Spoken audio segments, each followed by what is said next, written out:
दोस्तों, welcome to study point. मैं सौरभ शुक्ला।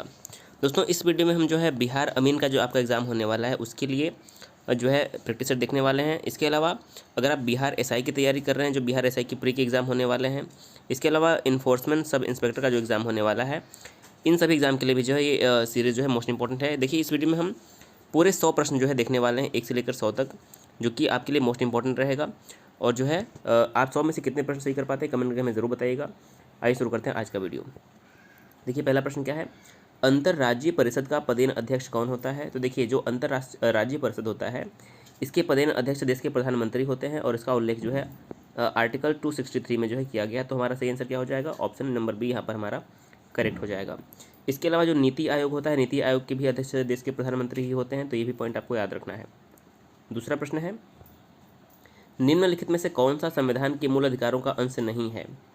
तो देखिए, जो हमारा पहला है कि मानव दुर्व्यवहार और बलात्कार का प्रतिषेध ये है, कारखानों में बालक के नियोजन का प्रतिषेध ये है, लोक नियोजन में अवसर की समानता, ये सभी जो है हमारे मूल अधिकार में आते हैं। लेकिन जो नंबर सी पे लिखा है कि उद्योगों के प्रबंधन में श्रमिकों की सहभागिता, यह मूल अधिकार का अंश नहीं है, तो हमारा सी ऑप्शन यहाँ पर करेक्ट हो जाएगा। तीसरा प्रश्न है, भारत में संघीय मंत्रिपरिषद के सदस्यों की कुल संख्या किससे अधिक नहीं हो सकती है। तो लोकसभा के सदस्यों की कुल संख्या के 15% से अधिक जो है नहीं हो सकती है। ऑप्शन नंबर डी हमारा करेक्ट हो जाएगा। चौथा प्रश्न है, निम्नलिखित में से कौन सा विभाग गृह मंत्रालय के अधीन नहीं है। तो देखिए, राजभाषा विभाग, सीमा प्रबंधन विभाग, जम्मू एवं कश्मीर कार्य विभाग, ये सब जो है किसके अंतर्गत आते हैं, गृह विभाग के अंतर्गत आते हैं। केवल जो विधि कार्य है यह गृह मंत्रालय के अधीन नहीं आता है, बल्कि जो विधि कार्य हैं ये हमारे जो है कानून मंत्रालय के अंतर्गत आ जाएंगे। हमारा सही आंसर क्या हो जाएगा, यहाँ पर डी जो है करेक्ट हो जाएगा। पाँचवा है, भारत के संविधान के किस अनुच्छेद में यह वर्णित है कि भारत के राष्ट्रपति अपने पद की शक्तियों के प्रयोग के लिए भारत के किसी भी न्यायालय के प्रति जवाबदेह नहीं होंगे। तो ये जो लिखा गया है वह अनुच्छेद 361 के अंतर्गत रखा गया है, सी करेक्ट हो जाएगा। वहीं बात करें कि राष्ट्रपति का पद किस अनुच्छेद में है, तो राष्ट्रपति का पद 52 में है, राष्ट्रपति का चुनाव जो है अनुच्छेद 54 में है, उपराष्ट्रपति का पद जो है अनुच्छेद 63 में रखा गया है। ये तीनों भी आप याद रखिए। छठा प्रश्न है कि किस संविधान संशोधन के तहत मतदान के लिए आयु सीमा को 21 वर्ष से घटाकर 18 वर्ष कर दिया गया था। तो यह 61वें संविधान संशोधन में जो है उम्र जो है 21 वर्ष से घटाकर 18 वर्ष कर दी गई थी। ए करेक्ट हो जाएगा। सातवां प्रश्न है कि जिन प्रश्नों का उत्तर सदस्य तुरंत सदन में चाहता है उसे हम क्या कहते हैं। तो उसे तारांकित प्रश्न कहा जाता है। ऑप्शन नंबर बी करेक्ट हो जाएगा। अगला प्रश्न है आठवां, लोकसभा में कितनी सीटें अनुसूचित जाति और अनुसूचित जनजाति के प्रतिनिधियों के लिए आरक्षित हैं। तो 8 नंबर का हमारा 131 यहाँ पर जो है करेक्ट हो जाएगा। अगला है नौवां, विधानसभा में धन विधेयक किसकी पूर्व अनुमति से पेश किया जाता है। तो विधानसभा में जो धन विधेयक होता है वह राज्यपाल की पूर्व अनुमति से प्रस्तुत किया जाता है। बी ऑप्शन 9 नंबर का करेक्ट हो जाएगा। 10वां है, उपराष्ट्रपति निर्वाचित होने के लिए किसी व्यक्ति की न्यूनतम आयु क्या होनी चाहिए। तो उपराष्ट्रपति या फिर राष्ट्रपति के लिए न्यूनतम आयु कितनी होनी चाहिए, 35 वर्ष जो है होनी चाहिए उपराष्ट्रपति या फिर राष्ट्रपति के लिए। और उपराष्ट्रपति का पद किसमें है, आर्टिकल 63 में है। 11वां प्रश्न है कि मदन मोहन पुंछी आयोग किसके अध्ययन के लिए गठित किया गया था। तो ये इंपॉर्टेंट प्रश्न है और ये केंद्र राज्य संबंध के लिए जो है गठन किया गया था पुंछी आयोग का। ये करेक्ट हो जाएगा। 12वां प्रश्न है, निम्नलिखित महासागरीय धाराओं में से कौन सी एक शीत महासागर धारा नहीं है। तो जो कुरोशियो धारा है यह शीत महासागर धारा नहीं है, तो सी ऑप्शन हमारे यहाँ पर करेक्ट हो जाएगा। 13वां प्रश्न है, ब्रह्मपुत्र और सिंधु नदियाँ पूर्ववर्ती नदियाँ हैं। एक पूर्ववर्ती जो जल निकास अपवाह की सही परिभाषा निम्नलिखित में से कौन सी है। तो ये हमारा हो जाएगा 13। देखिए, जो पूर्ववर्ती जल निकास अपवाह की सही परिभाषा वो है कि जो हिमालय श्रेणी के अस्तित्व में आने से पहले ही विद्यमान था उसे हम पूर्ववर्ती जल निकास अपवाह कहते हैं। ऑप्शन नंबर बी करेक्ट हो जाएगा। 14वां है, शीतोष्ण कटिबंध क्षेत्र की वनस्पति को किस नाम से जाना जाता है। तो 14 नंबर का हमारा मेसोफाइट कहते हैं। जो शीतोष्ण कटिबंधी होते हैं उसे मेसोफाइट कहते हैं। डी करेक्ट हो जाएगा। निम्न में से कौन सा देश स्थल रुद्ध नहीं है। देखिए, स्थल रुद्ध का मतलब जो चारों तरफ से किसी न किसी यानी कि समुद्री सीमा नहीं लगती है स्थल रुद्ध देशों से। तो 15 नंबर का हमारा जो कोलंबिया है यह स्थल रुद्ध देश नहीं है। ऑप्शन नंबर ए करेक्ट हो जाएगा। संपूर्ण भारत का अक्षांशीय विस्तार कितना है। तो देखिए, 6 डिग्री 4 मिनट से 37 डिग्री 6 मिनट उत्तरी अक्षांश जो है भारत का अक्षांशीय विस्तार है। बी ऑप्शन हमारे यहाँ पर करेक्ट होगा। 17वां है, जब नदी मैदान में प्रवेश करती है तो यह अवरोध के कारण मुड़कर टेढ़ी मेढ़ी बहने लगती है, तो उसे हम क्या कहते हैं। तो उसे हम कहते हैं विसर्प। ऑप्शन नंबर हमारे यहाँ पर बी करेक्ट हो जाएगा। अगला प्रश्न देखिए, 18वां प्रश्न, कंचनजंगा राष्ट्रीय पार्क कहाँ पर स्थित है? तो देखिए जो कंचनजंगा चोटी है वो भी सिक्किम में है, और ये कंचनजंगा पार्क भी कहाँ पर है? सिक्किम में है। असम में मानस काजीरंगा हो जाएंगे आपका, उत्तराखंड में आपका हो जाएगा जिम कॉर्बेट नेशनल पार्क, ये भी आपका इम्पोर्टेंट है। अगला है 19वां, निम्नलिखित में से कौन सा जायद का फसल का उदाहरण नहीं है? तो जो खीरा, ककरी और तरबूज ये सब जायद की फसल है, लेकिन जो पटसन है ये जायद का फसल नहीं है। डी ऑप्शन करेक्ट होगा। 20वां है, ताप विद्युत परियोजना यानी कि जो थर्मल पावर प्लांट होते हैं के संदर्भ में निम्नलिखित में से कौन सा जोड़ा सही नहीं है? तो 20 का देखिए जो कावास है ये गुजरात में नहीं है, तो हमारा सही आंसर क्या हो जाएगा यहाँ पर? कौन सा जोड़ा सही है? देखिए यहाँ पर दिया था ये निम्नलिखित में से कौन सा जोड़ा सही है, तो कावास जो है गुजरात में है, सी ऑप्शन वाला जोड़ा सही है। अगर हम कोरबा की बात करें तो कोरबा कहाँ पर है? छत्तीसगढ़ में है। रामगुंडम की बात करें तो ये आंध्र प्रदेश में है, और तलचर की बात करें तो ये तलचर जो हमारा हो जाएगा ये उड़ीसा में है। तो इन सभी को आप याद रखेंगे। अगला है 21वां, चंगथंगी और गंजाम किस पशु की प्रमुख नस्लें हैं? तो 21 नंबर का हमारा सही आंसर क्या हो जाएगा? ये बकरी की प्रमुख नस्लें हैं, सी ऑप्शन करेक्ट होगा। 22वां है, अपातनी कहाँ का मुख्य जनजातीय समूह है? तो अपातनी जो है यह अरुणाचल प्रदेश का एक जनजातीय समूह है। 22 नंबर का हमारा बी करेक्ट हो जाएगा। 23वां है, वह तापमान जिसका पाठ्यांक फ़ारेनहाइट और सेल्सियस दोनों पैमाने पर समान होता है, तो ये हमारा हो जाएगा -40 डिग्री सेल्सियस। 24वां है, लंबी दूरी के बेतार संचार के लिए किस तरंग का प्रयोग किया जाता है? तो हमारा सही आंसर हो जाएगा रेडियो तरंगों का प्रयोग किया जाता है, ऑप्शन नंबर हमारा ए करेक्ट होगा। 25वां है, किसी वस्तु का आवर्धित और आभासी प्रतिबिंब प्राप्त करने के लिए निम्न में से किसका प्रयोग किया जाता है? तो अवतल दर्पण का प्रयोग किया जाता है, बी करेक्ट हो जाएगा। 26वां है, अल्फा बीटा गामा की भेदन शक्ति का आरोही क्रम निम्नलिखित में से कौन सा होगा? तो सही हो जाएगा alpha beta gamma, option number A correct हो जाएगा। 27वां है, दृश्य स्पेक्ट्रम का तरंगदैर्घ्य कितना होता है? तो ये होता है हमारा 3900 एंगस्ट्रॉम से 7800 एंगस्ट्रॉम, ऑप्शन नंबर बी हमारा यहाँ पर करेक्ट हो जाएगा। 28वां है, लैंप की बत्ती में तेल किसके कारण ऊपर उठता है? तो ये हमारा हो जाएगा केसिकीय घटना के कारण, किसके? केसिकी घटना के कारण। 29वां है, पेंडुलम को चंद्रमा पर ले जाने पर उसकी समयावधि पर क्या प्रभाव पड़ेगा? तो पेंडुलम को चंद्रमा पर ले जाने पर उसका जो समयावधि हो जाएगी वो बढ़ेगी, ऑप्शन नंबर हमारा यहाँ पर ए करेक्ट होगा। 30वां है, यदि तांबे के तार को दोगुना बढ़ा दिया जाए तो इसके प्रतिरोध पर क्या प्रभाव पड़ेगा? तो जो है उसका प्रतिरोध जो है 4 गुना हो जाएगा, सी ऑप्शन हमारे यहाँ पर करेक्ट हो जाएगा। अगला है 31वां, निम्न में से कौन सी भौतिक राशि की इकाई वही है जो प्रतिबल का है? तो 31 नंबर का हमारा दाब हो जाएगा। तो देखिए बल और प्रतिबल और दाब दोनों की इकाई एक ही होती है। 32वां है, किसी तत्व के परमाणु का परमाणु क्रमांक 17 है और द्रव्यमान संख्या अगर 36 है तो उसके न्यूक्लियस में कितने न्यूट्रॉन होंगे? तो 32 नंबर का हमारा सही हो जाएगा, उसके न्यूक्लियस में 19 न्यूक्लियन जो है होंगे, न्यूट्रॉन होंगे, डी करेक्ट हो जाएगा।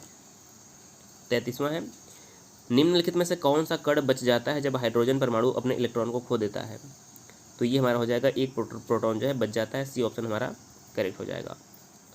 मुद्रणालय यानी कि प्रिंटिंग प्रेस में प्रयुक्त टाइप धातु किसके एलॉय होते हैं? तो जो मुद्रणालय में टाइप धातु होते हैं वो जो है सीसा और एंटीमनी के होते हैं, ऑप्शन नंबर हमारा इसके अलॉय यानी कि मिश्रण होते हैं। 35वां है, किसमें सामान्यतः सीमेंट सामान्यतः किसका मिश्रण होता है? तो सीमेंट जो है कैल्शियम सिलिकेट और कैल्शियम एल्यूमिनेट का जो है मिश्रण होता है, 35 नंबर का ए करेक्ट हो जाएगा। 36वां है, निम्नलिखित में से किस एक में विशिष्ट ऊष्मा का मान सर्वाधिक होता है? तो जो जल है इसमें विशिष्ट ऊष्मा का मान सर्वाधिक होता है, 36 नंबर का हमारा डी करेक्ट हो जाएगा। 37वां है, एल्कोहल एवं जल के मिश्रण से जल को अलग किया जा सकता है किसके द्वारा? तो आसवन के द्वारा जो है ये काम होता है, ऑप्शन नंबर ए करेक्ट हो जाएगा। 38वां है, सुक्रोज के जल अपघटन से क्या बनता है? तो सुक्रोज के जल अपघटन से ग्लूकोज और फ्रक्टोज बनता है, ऑप्शन नंबर हमारा बी राइट होगा। 39वां है, पेट्रोलियम से लगी आग के लिए किस प्रकार के अग्निशामक का प्रयोग किया जाता है? तो पेट्रोलियम से लगी आग के लिए फोम प्रकार के जो है अग्निशामक का प्रयोग किया जाता है, 39 का हमारा ए करेक्ट होगा। 40वां का है, निम्नलिखित में से जो है सही मिलान करना है। तो देखिए जो कॉपर सल्फेट होता है यह फंगस नाशी होता है। पेनिसिलिन की बात करें तो यह प्रतिजैविक होता है। यूरिया की बात करें तो यूरिया एक प्रकार का उर्वरक है, और मेलेथायन जो है यह एक प्रकार का कीटनाशक है। तो यहाँ पर हमारा ऑप्शन नंबर ए ही सही बन रहा है, ए का 3, बी का 4, सी का 1 और डी का 2 जो है करेक्ट हो जाएगा। 41वां है, मनुष्य के जीभ के किस क्षेत्र तक कड़वाहट की संवेदना सीमित रहती है? तो जो कड़वाहट की संवेदना ये जीभ के पिछले भाग से जो है तक सीमित रहती है। डी ऑप्शन करेक्ट होगा। 42वां है कि यूरिया किससे संश्लेषित होता है? तो जो यूरिया होता है यह लिखा कि प्लीहा, वृक्क, यकृत, उपरोक्त में से कोई भी जो है सही नहीं है। तो डी ऑप्शन हमारा 42 का यहाँ पर देखिए जो यूरिया है यह यकृत में संश्लेषित होता है। सी करेक्ट हो जाएगा। 43वां है उस विटामिन का नाम बताइए जो किसी मांसाहारी भोजन में नहीं मिलता है। तो देखिए मांसाहारी भोजन में विटामिन सी नहीं मिलता है। विटामिन सी केवल खट्टी चीज़ों में जैसे कि नींबू, आंवला, इन सब में मिलता है। तो बी ऑप्शन हमारे यहाँ पर करेक्ट हो जाएगा। अगला प्रश्न है 44वां, दूध से दही स्कंदित करने वाला एंजाइम कौन सा है? तो इस प्रश्न का सही उत्तर हो जाएगा रेनिन जो है यहाँ पर करेक्ट हो जाएगा। अगला है 45वां, निम्नलिखित में से किसका हृदय सिरा युक्त होता है? तो जो मत्स्य यानी कि मछली होती है इनका हृदय सिरा युक्त होता है। सी ऑप्शन करेक्ट हो जाएगा। 46वां प्रश्न है किस प्रक्रिया द्वारा श्वसन के दौरान गैसें रुधिर में प्रवेश करती हैं और फिर उसे छोड़ती हैं? तो ये हमारा हो जाएगा विसरण की प्रक्रिया में। सी ऑप्शन हमारे यहाँ पर करेक्ट होगा। 47वां है गुणसूत्र किससे मिलकर बनते हैं? तो गुणसूत्र जो है A+B से मिलकर बनते हैं। अगला है 48वां, कंजली झील किस राज्य में स्थित है? तो कंजली झील जो है पंजाब में स्थित है। कहाँ पर? पंजाब में। ऑप्शन नंबर बी हमारा करेक्ट हो जाएगा। 49 नंबर है जल संरक्षण एवं प्रदूषण नियंत्रण अधिनियम कब बना था? तो जल संरक्षण एवं प्रदूषण नियंत्रण अधिनियम जो है 1974 में बना था। कब बना था? 1974। यहाँ पर हमारा आंसर 49 का करेक्ट हो जाएगा। 50 है द्वितीयक उपभोक्ता कौन होता है? तो देखिए आप याद रख लीजिए जो शाकाहारी होते हैं प्राथमिक उपभोक्ता होते हैं, मांसाहारी द्वितीयक उपभोक्ता होते हैं और सर्वाहारी जो है तृतीयक उपभोक्ता होते हैं। तो द्वितीयक में हमारा मांसाहारी आ जाएगा। 50 नंबर का बी ऑप्शन करेक्ट हो जाएगा। 51 है निम्नलिखित में से कौन आर्द्र भूमि क्षेत्र है? चिल्का झील जो कि उड़ीसा में है, केवलादेव उद्यान, भितरकनिका उद्यान या फिर ऊपरी गंगा। तो इसमें से आर्द्र भूमि वाला क्षेत्र कौन सा है? तो देखिए ऑप्शन नंबर डी करेक्ट हो जाएगा। 1, 2, 3, 4 ये सभी जो है आर्द्र भूमि वाले क्षेत्र हैं। तो ऑप्शन नंबर हमारा डी करेक्ट होगा। 52 है वन संरक्षण अधिनियम को किस वर्ष पारित किया गया? तो वन संरक्षण अधिनियम 1980 में जो है पारित किया गया था। कब? वन संरक्षण अधिनियम 1980 में पारित किया गया था। 53 है देखिए जो मुद्रा है अच्छी मुद्रा को संचालन से बाहर कर देती है। जो निकृष्ट मुद्रा है अच्छी मुद्रा को संचालन से बाहर कर देती है। तो इसका संबंध किससे है? तो इसका संबंध हो जाएगा ग्रेसम के नियम से। सी ऑप्शन हमारे यहाँ पर करेक्ट हो जाएगा। 54वां प्रश्न है हृदय योजना के अंतर्गत बिहार के किस एकमात्र शहर का चयन किया गया है? तो जो हृदय योजना है इसके अंतर्गत बिहार के एकमात्र जिला गया का चयन किया गया। किसका? गया हमारे यहाँ पर सही आंसर हो जाएगा। 55 है नाबार्ड की स्थापना किस पंचवर्षीय योजना के दौरान की गई? तो देखिए जो हमारा नाबार्ड है NABARD, तो नाबार्ड की जो स्थापना थी वह छठी पंचवर्षीय योजना के समय में की गई थी। इसका फुल फॉर्म क्या होता है? National bank for agricultural and rural development. तो हमारे यहाँ पर बी ऑप्शन जो है करेक्ट होगा। 56 नंबर है IPC यानी कि इंडियन पिनल कोड की किस स्टॉक एक्सचेंज का शेयर मूल्य सूचकांक है? देखिए यहाँ पर ये IPC जो है किस स्टॉक एक्सचेंज का शेयर मूल्य सूचकांक है? तो 56 नंबर का हमारा ये मैक्सिको हो जाएगा। ये इन IPC जो है स्टॉक एक्सचेंज की बात करें तो यह मैक्सिको का शेयर सूचकांक है। 57 निम्न में से कौन सा कर अप्रत्यक्ष का उदाहरण है? तो देखिए अप्रत्यक्ष कर का उदाहरण इसमें से हमें बताना है तो हमारा हो जाएगा देखिए बिक्री कर और निगम कर। ये दोनों हमारे देखिए बिक्री कर और सेवा कर ये दोनों अप्रत्यक्ष कर होते हैं। इसके अलावा निगम कर और ब्याज कर ये प्रत्यक्ष कर होते हैं। तो हमारा यहाँ पर केवल 1 और 2 सही होगा। तो सी ऑप्शन यहाँ पर करेक्ट हो जाएगा। 58 है निम्न में से कौन स्वराज दल के नेता नहीं थे? तो देखिए जो स्वराज दल था इसकी स्थापना चित्तरंजन दास और मोतीलाल नेहरू के द्वारा 1923 में की गई थी। और इसके सदस्य यानी कि इसके नेता कौन नहीं थे? तो यहाँ पर सी राजगोपालाचारी इसके नेता नहीं थे। सी ऑप्शन हमारे यहाँ पर करेक्ट हो जाएगा। 59 है किसके प्रयास से बम्बई में प्रथम महिला विश्वविद्यालय की स्थापना की गई? तो DK कर्वे के जो है नेतृत्व में मुंबई में पहली महिला विश्वविद्यालय की स्थापना की गई थी। तो 59 नंबर का हमारा बी ऑप्शन करेक्ट होगा। निम्नलिखित घटनाओं पर विचार कीजिए। तो देखिए पहला घटना क्या है? नील विद्रोह, संथाल विद्रोह, दक्कन विद्रोह और सिपाही विद्रोह। इन घटनाओं का सही क्रम जो है आपको बताना। देखिए सबका पहले आपको क्वेश्चन पता होना चाहिए। तो जो नील विद्रोह हुआ था ये 1860 में हुआ था। नील विद्रोह 1860 में हुआ था। संथाल विद्रोह की बात करें तो यह 1856 में हुआ था संथाल विद्रोह। दक्कन विद्रोह की बात करें तो यह 1875 में हुआ था। और सिपाही विद्रोह की बात करें तो यह 1857 में हुआ था। तो सबसे पहले इसमें से घटना कौन सी घटती है?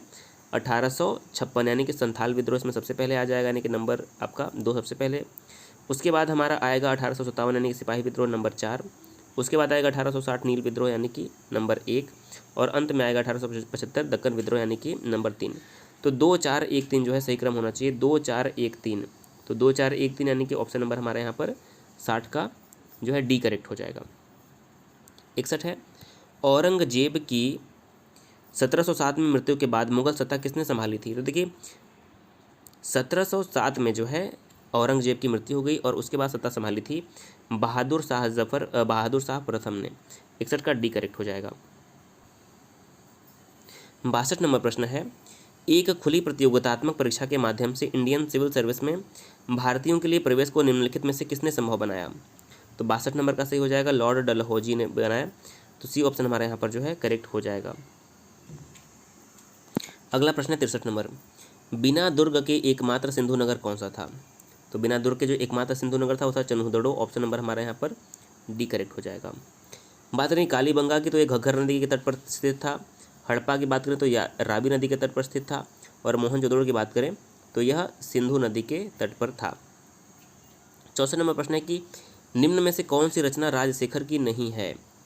तो देखिए 64 नंबर का हमारा जो ऑप्शन नंबर यहाँ पर डी है, उपरोक्त में से कोई भी रचना नहीं जो है डी करेक्ट हो जाएगा। 65 नंबर प्रश्न है, रामकृष्ण मिशन की स्थापना किस वर्ष की गई थी? तो देखिए 1897 में रामकृष्ण मिशन की स्थापना स्वामी विवेकानंद के द्वारा की गई थी। तो हमारा 65 नंबर का ऑप्शन नंबर डी करेक्ट होगा। सुंग वंश की राजधानी कहाँ थी?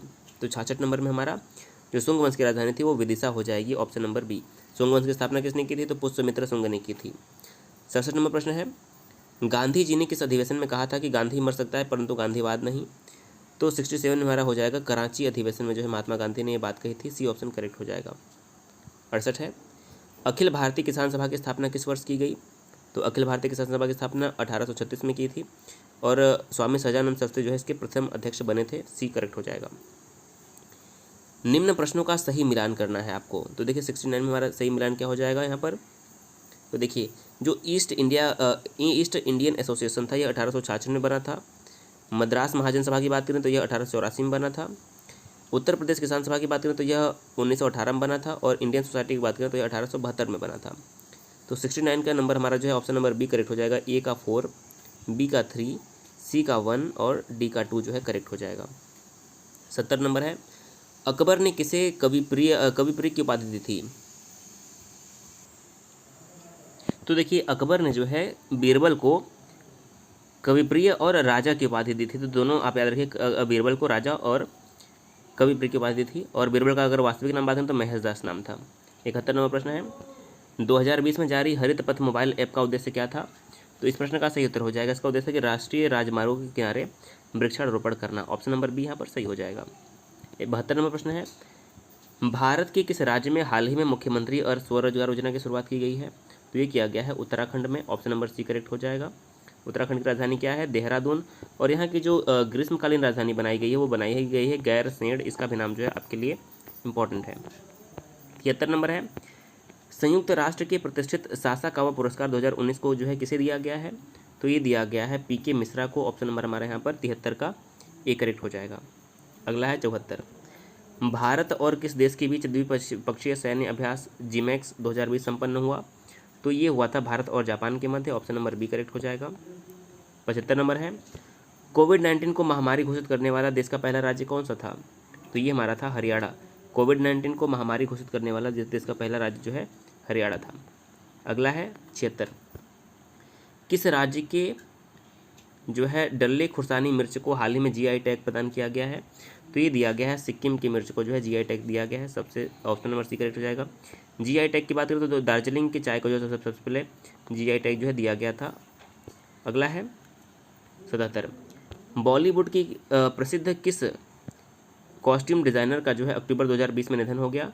तो देखिए भानु अथैया जिन्हें जो है ऑस्कर अवार्ड भी जो है मिल चुका है कॉस्ट्यूम डिजाइनिंग के लिए, इनका जो है हाल ही में निधन हो गया। तो ऑप्शन नंबर हमारा 77 का क्या हो जाएगा? 77 का ए करेक्ट हो जाएगा। 78 है कि हाल ही में किसे 2020 का wild life photographer of the year पुरस्कार सम्मानित किया गया है? तो 78 नंबर का हमारा ऐश्वर्या श्रीधर बी करेक्ट हो जाएगा। अगला है 79, निम्न भारतीय राज्यों में सर्वाधिक वन क्षेत्र वाला राज्य कौन सा है?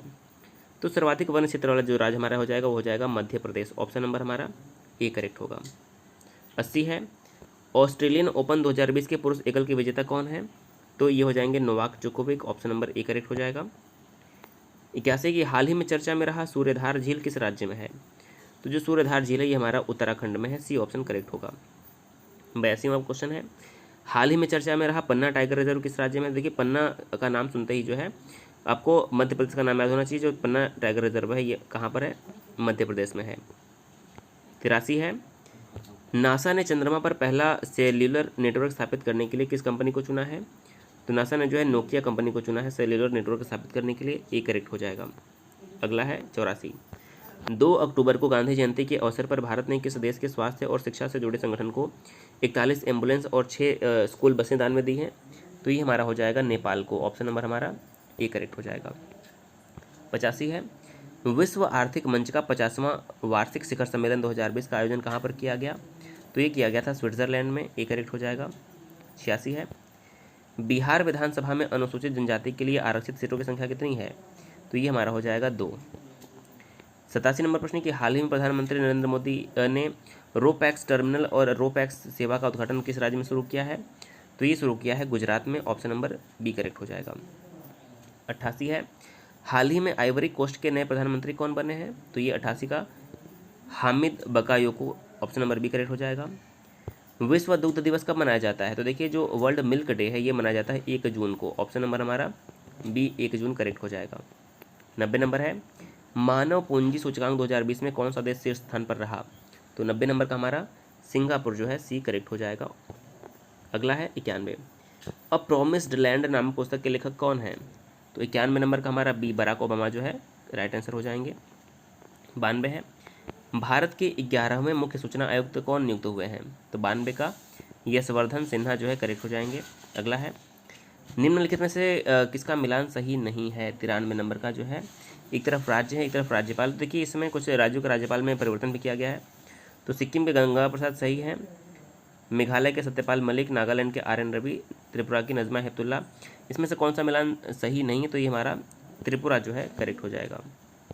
अगला है, विश्व मृदा दिवस 2020 की थीम क्या थी? तो 94 नंबर का हमारा हो जाएगा keep soil alive, protect soil biodiversity. 95 है, पर्यावरण के क्षेत्र में सहयोग हेतु भारत ने किस देश के साथ समझौता किया है? तो 95 नंबर का हमारा भूटान करेक्ट हो जाएगा। अगला है 96, वाईफाई की सुविधा प्राप्त करने वाला 500वां रेलवे स्टेशन कौन सा बना है? तो ये बना है हमारा मिदनापुर। भारत ने अपना पहला परमाणु परीक्षण कब किया था? तो भारत ने जो है मई 1974 में पहला परमाणु परीक्षण किया था। अंतर्राष्ट्रीय श्रम संगठन का मुख्यालय कहाँ पर है? तो जो अंतर्राष्ट्रीय श्रम संगठन का मुख्यालय वो हमारा हो जाएगा जेनेवा में। अंतर्राष्ट्रीय खाद्य संगठन जो है वो रोम में है। यूनेस्को का जो है पेरिस में है। कॉमनवेल्थ का मुख्यालय लंदन में है। दक्षिण पूर्वी एशियाई देशों के संग यानी कि आसियान में कौन सा देश शामिल नहीं है? तो आसियान में मालदीव शामिल नहीं है। मालदीव जो है सार्क का हिस्सा है। राधा मोहन कप का संबंध किस खेल से है? तो ये हो जाएगा हमारा राधा मोहन कप जो है इसका संबंध पोलो से है। तो देखिए इसमें हमने जो है 100 प्रश्न डिस्कस किए। हम प्रयास करेंगे कि जो है वो करंट अफेयर का भी जो है कुछ वीडियो दिया जाए ताकि करंट अफेयर का जो है आप जो है एकदम लेटेस्ट 2021 वाले करंट अफेयर जो है आप पढ़ सकें। तो यदि आपको 2021 के करंट अफेयर की वीडियो चाहिए तो आप कमेंट करके जरूर बताइएगा। चैनल पर अगर आप नए हैं तो सब्सक्राइब कर दीजिए। वीडियो देखने के लिए बहुत बहुत धन्यवाद।